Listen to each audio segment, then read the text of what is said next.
Ayan na guys, luto na yung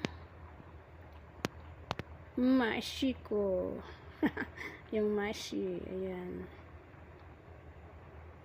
Luto na siya. Dito ko sa niluto sa pressure cooker kasi madaling magluto dito.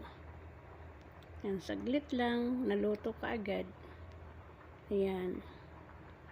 Nagbuka yung patatas. Ayan yung ano. Ito yung sauce niyan guys. 2 kamatis. Tapos linagyan ko siya ng mga timpla. Tinimplahan ko na siya habang binilender yung kamatis. Nilagyan ko siya ng asin, chicken cube, tapos paminta, tapos yung mixed spice nila. Tapos yun naman bigas. Pinano ko muna yung binabad ko yun ng mainit na tubig. Kagabi ko pa yan binabad kasi matigas ang bigas na yan eh. Binabad ko yan siya. Tapos kanina linagay ko sa rep. Kagabi pala. Kanina linabas ko siya. Linagyan ko sa uli ng mainit na tubig. Binabad ko uli. At tapos naggayat ako ng kaunting sibuyas, kamatis, iginisa ko siya.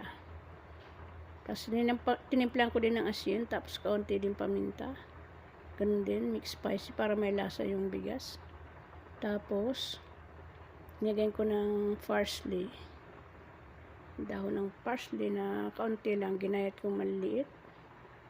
Kaya ayan, luto na siya. Yan ang mashi. Yan. Yummy na yan guys. Ang sarap niyan. Yan.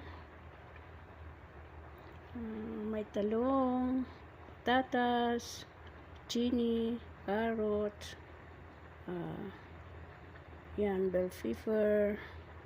Isa lang yung ginawa ko sa bell pepper kasi yan, paborito ni Amo. Yan. Yan ang aking menu ngayong araw na kanilang breakfast. Thank you for watching guys. Thank you sa support. God bless all. God bless all. Lagi akong nabubulol eh. Dahil sa postis. Sorry guys. Ayan. Bye-bye.